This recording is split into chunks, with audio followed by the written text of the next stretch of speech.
네. 파인애플 볶음밥. 네. 제가 이제 달콤한 음식이 생각날 때 틈틈이 먹거든요. 아, 정말요? 근데 오늘 쓸 게 배워서 맛있게 한번 만들어 볼게요. 네. 생 파인애플하고 통조림 파인애플 어떤 거 쓰면 될까요? 파인애플은 이렇게 광희 씨 오늘 새콤달콤한 먹고 싶다 그랬잖아요. 네네. 그럴 땐 조금 더 새콤달콤한 맛을 낼 수 있는 건 생 파인애플을 쓰시는 게 오. 좋아요. 그런데 우리가 만약 이게 금방 구하기가 어렵다거나 네. 그럴 때는 통조림에 들어있는 거 쓰셔도 괜찮거든요. 네. 그거 쓰실 때는 체에다가 얹은 다음에 뜨거운 물 한번 끼얹어 주시면 좋아요. 이것도요? 왜냐하면 캔에 들어있었기 때문에요. 여기 보관하기 위해서 첨가물 같은 게 좀 많이 들어있어요. 그래서 캔에 있는 파인애플을 쓰실 때는 체에 받쳐서 뜨거운 물을 한번 끼얹어 주시면 좋을 것 같아요. 네. 자, 이렇게 해서 좀 피곤해서 네. 무언가 금방 과일 같은 거 먹고 싶은데 없다 이럴 때는 네. 이렇게 파인애플 볶음밥이나 또 아까 하와이안 피자 같은 네. 이렇게 파인애플 드시는 것도 한 방법일 것 같아요. 이렇게 새콤달콤하면서도 이제 맛있어서 그리고 색감도 되게 예뻐요. 맞아요. 그래서 되게 음식을 더 맛있게 하거든요. 네. 이렇게 해서 썰어주시면 되고요. 또 여기 들어가는 재료가 오늘 파인애플이랑 새우가? 같이 새우살을 넣을 거예요. 네. 새우살은 보통 우리가 냉동되어져 있는 거를 냉장실에 넣어서 해동시켜서 사용을 하는데요. 네. 여기에다가 새우살에다가 소금을 약간 넣어주는 거예요. 지금 이제 밑간을 하는 건가요? 이게 무슨 밑간이 과정이에요? 아니고요. 이 소금으로 이 새우의 지저분한 맛을 빼는 거거든요. 그래서 소금으로 약간 쪼물쪼물한 다음에 이렇게 물에다가 네. 넣어주는 거죠. 그런 다음에 깨끗하게 씻어서 채 좀 주시면 네. 이렇게 해서 한번 씻어서 흐르는 물에 씻어준 다음에요. 이렇게 채에 받치면 이 새우가 이제 바다에서 있었기 때문에 약간 짠맛도 있고 약간 네. 밀탄 맛도 있잖아요. 네. 그래서 이렇게 씻어주면 훨씬 새우가 깔끔한 맛이 나요. 오. 그래서 이렇게 물기를 빼서 준비를 해주시면 될 것 같아요. 이렇게요? 네, 오늘은 네. 양파를 다질 건데요. 양파를 좀 굵직하게 다질 때는 이 앞면을 붙여놓는 거예요. 앞면을 붙여놓고 네, 옆에 다 칼집을 떼어내면 나중에 썰을 때 여기를 막 움켜잡고 하느라고 되게 힘들거든요. 네. 그리고 이렇게 이런 썰어준 식으로 다음에 이렇게 준비해주면 되고요. 마지막에 윗부분은 다시 한번 칼집을 넣어서 이렇게 네. 썰어주면 나중에 흐트러져서 막 손으로 꽉 잡지 않아도 이렇게 굵직하게 채 썰 수 있어서 아주 좋거든요. 물론 파인애플 크기만큼 크지는 않지만 어느 정도 크기를 맞췄네요. 네, 비슷한 사이즈로 이렇게 해서 준비를 해주시면 될 것 같아요. 네. 그 다음에 마늘도 오. 보면 이 꼭지 부분을 떼어낸 다음에 네. 이렇게 점여서 썰어주면 되는데요. 네. 마늘의 모양을 살려서 썰어주는 거예요. 새콤달콤한 상큼한 맛도 내면서 네. 또 감칠맛을 주기 때문에 그리고 양파를 볶으면서 이렇게 달큰한 맛이 나잖아요. 네. 그래서 되게 맛있게 드실 수 있어요. 그다음에 색깔을 좀 내기 위해서 이제 피망도 한번 써볼 건데요. 네. 피망은 이렇게 해서 속에 씨를 떼어내고요. 이렇게 해서 준비를 해서 놓는 거죠. 사실 네. 제가 항상 요리 비결하면서 피망 좋아한다고 말을 많이 했었거든요. 아, 네. 피망이 향도 좋고 씹는 시간도 좋잖아요. 그렇죠. 이렇게 해서 이게 뒤집어서 썰면 미끄러워서 손을 다칠 수가 있어요. 네. 그래서 이 미끌미끌한 부분은 아래쪽으로 가게 해서 안쪽으로 이렇게 썰어주는 거죠. 이렇게 해서 모아서 이것도 똑같은 아까 파인애플 크기 정도로 이렇게 해서 피망도 썰어주는 거예요. 썰어줘서 손 다치지 않게 네. 이렇게 썰어서 담아주시는 거죠. 깔끔하게. 네. 또 옆에 보니까 선생님 네. 어린잎 채소랑 네. 땅콩까지 이렇게 준비가 되어 있어요. 네, 땅콩은 이렇게 넣으면 씹는 맛이 되게 이렇게 아삭아삭 되게 맛있거든요. 네. 땅콩이 좀 냉장고에서 오래됐다 그랬을 때는 약간 눅진한 맛이 날 수 맞아요. 있어요. 그래서 팬에서 그냥 한번 볶아주시거나 네. 아니면 이렇게 땅콩이 붙어있는 거 씨눈이 있거든요. 네. 그래서 이 씨눈은 시간이 보관이 오래됐을 때는 빼주시는 게 좋아요. 그리고 이제 밥 들어가죠. 이거 볶음밥에 들어가는 거는 그냥 냉장고에 참아 넣어도 되나요? 보통 그냥 냉장고에서 바로 꺼내서 사용을 하면은 밥이 딱딱해서 볶을 때 좀 힘들어요. 네. 그래서 한번 그냥 전자레인지에 데워주시거나 아니면 실온에다가 좀 놔두면 밥이 조금 부드러워지거든요. 네. 그런 다음에 해주시면 좋을 것 같아요. 자, 그럼 이제 볶음밥을 조리 한번 해봐야 되는데 네. 순서가 어떻게 될까요? 먼저 팬을 달구어서요. 네. 오늘 이제 볶아줄 텐데. 재료를 그냥 한 번에 다 넣고 하면 되지 않을까요, 선생님? 볶음밥인데. 네, 그러고 싶으시죠? 예. 그러면 편하겠지만 사실 이 재료들은 각각의 익는 시간에 다 차이가 있어요. 그래서 파인애플하고 양파하고 다 같이 볶다 보면 네. 파인애플이 이미 너무 익고 양파는 덜 익고 막 이런 어떤 과정을 파인애플이 거치는 물르면 맛이 없어요, 선생님. 그렇죠. 그래서 순서대로 좀 단단한 채소부터 먼저 해주시면 좋은데요. 네. 먼저 여기에다가 다 팬이 손으로 넣었을 때 따끈해지면 네. 프라이팬에다가 기름을 살짝 둘러주세요. 이렇게 여기에다가 점인 마늘. 또 마늘 기름을 내주는 것 같네요, 네, 선생님. 마늘 하고요. 먼저 모든 채소를 볶을 때는 네. 이렇게 향신 채소, 마늘, 양파, 네. 대파 이런 거부터 먼저 볶아주는 게 좋거든요. 그래야지만 이 기름에 향이 배면서 훨씬 맛이 부드러워요. 맞아요. 네, 그래서 먼저 이렇게 마늘하고 양파를 넣어서 조금 투명해질 때까지 볶아주세요. 그래서 이렇게 좀 준비가 되고 나면 여기에다가 아까 소금물에다 씻어서 깨끗하게 준비한 새우살을 넣어주는 거예요. 만약에 새우를 볶지 않고 나중에 그냥 이 상태에서 넣어주면 네. 일탄 맛이 나기 때문에 이렇게 해서 새우를 좀 거의 익게 네. 색깔이 지금은 하얗지만 익으면서 조금 붉어지거든요. 네. 그래서 새우가 익을 때까지 조금만 볶아주는 거예요. 이 지금 마늘, 양파 향과 새우 향이 네. 섞여가지고 너무 맛있는 향이 나요, 지금. 네, 지금 새우가 네. 아까보다 훨씬 탱탱해졌죠. 약간 주황빛 도는 것 같아요, 네, 이제. 붉은색이 돌면서 예. 탱탱해졌어요. 그러면 여기에다가 이렇게 밥을 넣어주시는 밥을 거죠. 먼저요, 선생님? 네, 밥을 먼저 넣고요. 밥을 넣으면서 같이 파인애플도 넣어줄 건데요.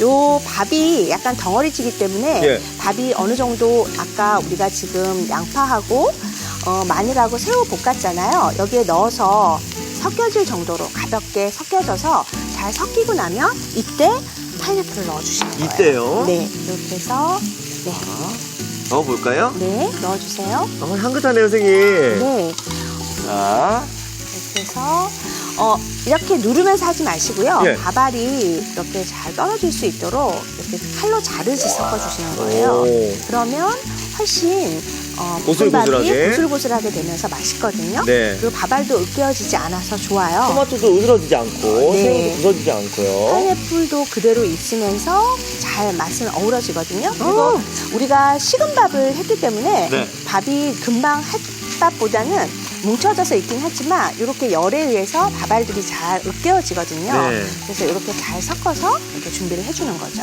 자, 여기에다가 네. 저쪽에 보면 굴소스랑 양념이 있어요. 맞아요. 그냥 이 상태로 먹으면 물론 네. 새콤달콤하긴 하겠지만 네. 약간 간이 덜 돼 있지 않을까 싶은데요. 여기에다가 약간의 맛을 내주기 위해서 오늘 굴소스 넣을 거거든요. 굴소스 조금 넣고요. 네, 굴소스 넣어주시고 이렇게 해서 한번 밥하고 네. 재료가 잘 섞이도록 섞어주시는 거죠. 아까 준비해놨던 피망. 넣어주시고요. 이렇게 해서 되게 간단해요. 맞아요. 만약에 뭐 새우가 없다 네. 그랬을 때는요 파인애플하고 또 다진 고기나 햄 같은 거 넣으셔도 좋거든요. 집에 있는 재료로. 네, 파인애플이 새우나 햄이나 같이 들어가도 상큼한 맛을 내주기 때문에 되게 네. 맛있게 드실 수 있어요. 그래서 이렇게 해서 잘 볶아서 준비를 해놓으시면 될 것 같아요. 네. 이제 밥이 거의 재료랑 섞어졌고요. 그 다음에 준비가 거의 되어갈 쯤이 되면 네. 여기에다가 땅콩을요 다 섞지 마시고요. 반은 밥에다가 섞어주고 네. 반은 이따가 위에다가 뿌려줄 거예요. 그래서 땅콩을 반 정도는 이렇게 해서 볶음에다가 섞어주고요. 반은 나중에 위에다가 좀 더 고소하게 해줄 거거든요. 자, 이렇게 해서 한번 볶아주고 마지막으로 이제 후춧가루도 조금만 넣어주시고요. 고춧가루도요. 네. 그리고 불을 끈 상태에서 여기다가 참기름. 참기름 고소하게. 네, 향을 좀 내줘야 되기 때문에 고소하게 넣어주고 그 다음에 한번 맛을 보신 다음에 조금 싱겁다 할 때는 소금으로 마지막 간을 해주시면 될 것 같아요. 기호에 따라서요. 네. 자, 완성 접시에 네. 담기 전에요. 우리가 아까 네. 볶을 때 땅콩 넣었잖아요. 예. 그냥 통으로 넣었는데 이거를 조금 위에다 뿌려줄 때는 네. 이렇게 해서 다져주면 굵직하게 해주면 좋거든요. 근데 바로 도마하지 않고 페이퍼탕으로 네. 깔았어요. 여기에다가 하면 그대로 하게 되면 땅콩의 그 지방 성분 나와서 지저분해질 수 있기 때문에 오. 이렇게 키친타올을 하나 깔고요. 네. 굵직하게 다져주시면 좋아요. 그래서 좀 고소하겠어요, 선생님. 네, 땅콩도 조금 굵직하게 이렇게 다져서 준비를 해놓은 다음에 네. 이렇게 할게요. 전 접시 가져올게요.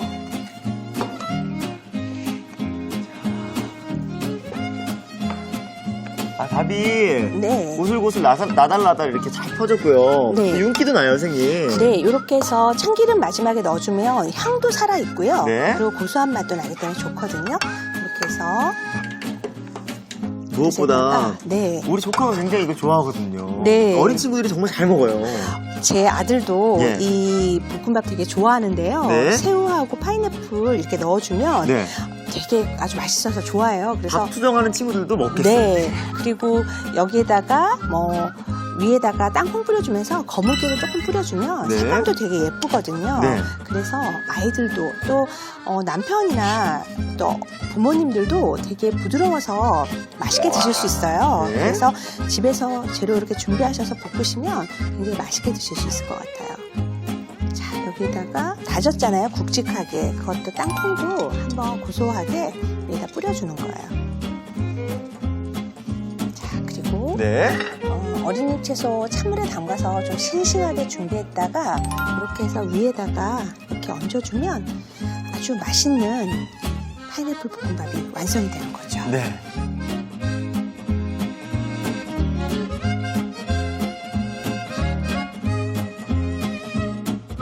달콤함이 쏙쏙 파인애플 네. 볶음밥이 완성됐고요. 저희는 이어서 양배추 초절임 한번 만들어 볼게요. 네네.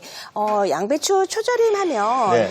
좀 집에서 만들어 두시면 네. 저장해 놓고 먹을 수 있는 반찬처럼 쓰실 수가 있어요. 오. 요즘에 양배추 이렇게 되게 싱싱하고 맛있는 거 많이 나오거든요. 네. 그래서 양배추를 준비하셔서요. 양배추는 여기에 보면 안쪽에 심이 있어요. 네. 그 심을 좀 잘라내 주시고요. 잘라낸 다음에 요거를 채 썰어 주세요. 근데 네. 이때 채 썰어 줄 때 한 2cm 정도 두께로 썰어 주는 거예요. 네. 이렇게 되면 이제 양배추가 이렇게 가닥가닥이 떼어지거든요. 네. 이렇게 해서 심 부분은 빼고요. 네, 심 잘라내고 이렇게 해서 한 2cm 정도 두께로 썰어 주는 거죠. 선생님, 그래서. 이 양배추에는 좋은 성분들이 많이 들어있나요? 네, 양배추는 사실 위에 굉장히 좋아서요. 맞아. 네, 위에 이렇게 생으로도 먹고. 우리 아버님들이 많이 아니면은 갈아서 드시는 거 좋다고. 네, 그렇게도 드시기도 하고요. 또는 이렇게 초절임이나 피클 예. 같은 거 이용해서 하셔도 되게 좋거든요. 네. 그 다음에 파프리카 같은 경우는 이렇게 붉은색과 노란색을 같이 쓰시면 되는데요. 이것도 아까 피망처럼 썰어주면 되는데 껍질 부분이 이렇게 맨들맨들한 부분이 바닥으로 가게 돼서 손이 네. 다치지 않게 이렇게 해서 썰어주는 거죠. 이 파프리카에는 비타민도 풍부하다고 얘기 들었어요. 네, 그리고 맛도 훨씬 달콤하기 때문에 네. 그냥 썰어서 샐러드에도 많이 드시고요. 맞아요. 그냥 생으로도 이렇게 딥소스 같은 데다 많이 찍어 드시거든요. 네. 오늘처럼 또 초절임 하면 반찬으로 되게 잘 활용할 수 있어서 좋아요. 또 색감도 되게 예쁘잖아요. 맞아요. 네. 요즘에 노랗고. 이런 초절임을 네. 이렇게 유리병에 담아서 선물을 한다고 하더라고요. 네, 맞아요. 요즘에 보면은 요리 좋아하고 재주가 많은 분들이 참 많으신 것 같아요. 오. 그래서 네, 저도 병조림 같은 거 많이 만들긴 하는데 네. 주변에 보면 그런 거 잘 만드시는 분들 되게 많으시더라고요. 자, 이렇게 해서 파프리카도 이렇게 준비해 주시면 이렇게 하면 재료 손질이 끝난 건가요, 이제? 네. 오, 정말 간편한데. 이렇게 해서 준비하시면 되고요. 예. 찬물에서부터 다시마를 넣어서 네. 한 10분 정도 끓였어요. 이렇게 해서 보면 여기에 다시마가 충분히 우러나서 예. 한 10분 정도 지나면 이렇게 다시마가 부들부들해지면서 육수가 준비가 되어지거든요. 그런데 절임물에 네. 재료로서 육수가 이렇게 들어가나요, 선생님? 네, 다시마를 한번 끓여주시면 네. 다시마의 구수한 맛이 우러나서 훨씬 맛있거든요. 여기에다가 이건 뭐예요? 간장 간장. 넣어주시면 되고요. 그 다음에 뭔가요? 맛술, 맛술. 네, 그리고 식초, 식초. 네, 그리고 설탕. 설탕이 많이 안 들어가네요, 선생님? 네, 오늘은 유자청이 들어가기 때문에요. 오. 설탕의 양을 좀 줄였어요. 그래서 유자의 향도 나고 네. 또 단맛도 주고 이렇게 해서 해주시면 되거든요. 이렇게 해서 여기에다가 넣어주면 되고요. 네. 그 다음에 조금 매콤한 맛을 내기 위해서 여기에다가 칠리도 이렇게 넣어가지고요. 네. 한번 이거를 한 소끔 끓여주는 거예요. 이거를 뭐 오래도록 끓일 필요는 없고요. 바글바글 끓을 정도로만 한번 끓여주면 되거든요. 네. 이렇게 해서 센 불에서 한번 푸르륵 끓으면 이 갖고 있는 매콤한 맛이 조금 나오면서 유자청의 향이 굉장히 잘 우러나거든요. 네. 그래서 끓은 다음에 얘를 한 소끔 식혀주는 거예요. 그리고 이제 초절임을 만들어주시면 뜨거운 되는데요. 상태로 그대로 양배추에 부으면 안 되나요, 선생님? 뜨거운 상태로 붓게 되면 우리가 피클 종류가 아니라서 네. 채소가 너무 이렇게 축 처질 수가 있어요. 네. 그래서 푸르륵 끓고 나면 한번 그 위에서 식혀서 한 김 식힌 다음에 이용을 해주시면 되거든요. 그래서 선생님께서 네. 이렇게 절임물을 한 김 식힌 것을 준비해 주셨어요. 네, 이제 넣는 방법은 보통 통에다 넣는 경우도 있는데요. 이런 데서 쓰는 절이잖아요. 네, 이게 아니고 오늘은요. 예. 이렇게 지퍼백을 이용해서 한번 만들어 볼 거예요. 예? 어떻게 할 거냐면 먼저 여기에다가 네. 아까 준비했던 양배추를 넣어주는 거죠. 오. 네. 근데 뭐 어떻게 될지 사실 궁금해요. 궁금하시죠? 예, 예. 자, 이렇게 해서 넣고요. 여기다가 파프리카도 해서 넣어주는 거예요. 이건 이제 보관할 때 쓰는 건데 네. 이걸 어떻게 절인다는 거죠? 이렇게 놓으면은요. 예. 이 지퍼백은 시중에 파는 비닐백보다 조금 두꺼워요. 예. 그래서 이걸 이용하시면 좋은데 아까 끓여서 만든 절임액을 한 예. 줌 식힌 다음에 여기다 이렇게 부어주는 거죠. 이렇게 부어서요, 선생님? 네. 이렇게 부어서 네. 이렇게 보면 지금 손으로요. 요거를 가볍게 이렇게 주물주물 만져주는 거예요. 그러면 이 채소가 이 절임액이 들어가면서 맛이 배거든요. 근데 이때 주물러 줄 때 너무 센 힘으로 꽉꽉 주무르지 마시고 가볍게 이 손 아기 힘으로 이렇게 섞어주시면 간장의 소스가 양배추하고 파프리카에 스며들어요. 그러면서 처음에 양이 많았던 게 조금 줄어든 느낌이 드시죠? 예. 그래서 이렇게 해서 섞어주는 거죠. 사실 아까 이 절임물을 만들 때 네. 양이 너무 조금이어서 이렇게 네. 이렇게 볼에 담으면 네. 이게 다 안 잠길 것 같다는 생각이 들었었거든요. 네, 맞아요. 잘 보셨어요.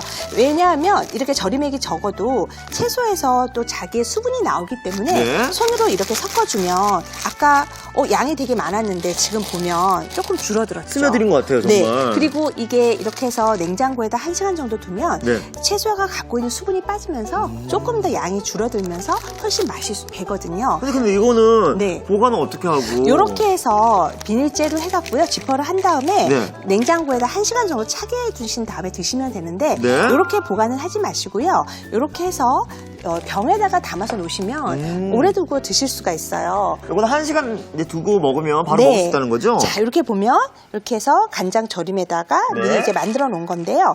만약에 비닐이 지퍼백이 집에 없다 할 때는 우리 집에 얇은 비닐팩 같은 거 많이 맞아요, 있잖아요. 맞아요. 이렇게요. 네, 이런 비닐팩은 한 장을 하다 보면 저도 집에서 한 장에 넣고 막 주물주물하다 퍽 터지는 경우가 있어서 옷에 막 튀거든요. 네. 그래서 이런 비닐팩을 사용하실 때는 두 장을 두 겹으로 끼워서 네. 하시면 지퍼백처럼 똑같게 만드실 수가 있거든요. 그래서 이렇게 해서 네. 지금 제가 미리 이제 이렇게 만들어서 준비를 했거든요. 진짜 색깔이 잘 배고 네. 지금 굉장히 고소한 향도 나요, 선생님. 네, 이렇게 하면 병조림이 준비가 되는데요. 요거 한번 완성 그릇에 한번 네. 담아볼까요? 그렇게 이렇게 짠 향도 안 나고요, 선생님. 네, 아까 광희 씨가 설탕이 이렇게 적게 들어가요 얘기했잖아요. 예? 그런데 거기에다가 유자청을 넣었어요. 그래서 유자의 향이 나면서 또 그리고 이건 저장식이기 때문에 너무 간장의 양이 또 너무 적으면 좀 시간이 금방 지나서 저장할 때 조금 안 좋거든요. 그래서 너무 간이 약하면 또 보관을 오래 할 수가 없기 때문에 적당하게 레시피대로 하셔서 보관을 해놓으면 맛있는 초절임을 만드실 수가 있어요. 이렇게 두고 얼마나 먹을 수 있을까요, 선생님? 이렇게 냉장고에 두어두시면요 한 3주에서 한 달 정도 보관하면서 드실 수가 있어요.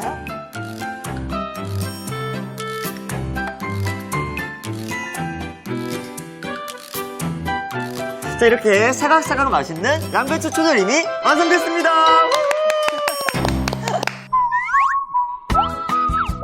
알아두면 맛이 2배. 오늘의 포인트를 알아볼까요? 아삭한 양배추 초절임 맛깔나게 만드는 비법 대공개. 먼저 비닐팩에 양배추와 파프리카, 절임물을 넣어줍니다. 그런 다음 양손으로 가볍게 주물러주는 게 키포인트. 이래야 새콤한 절임물이 쏙쏙 맛있게 스며든다는 사실. 1시간만 냉장 숙성하면 새콤한 양배추 초절임이 뚝딱. 입맛 살리는 양배추 초절임으로 색다른 밑반찬을 만들어보세요. 아, 그렇구나. 여러분도 꼭 기억해주세요.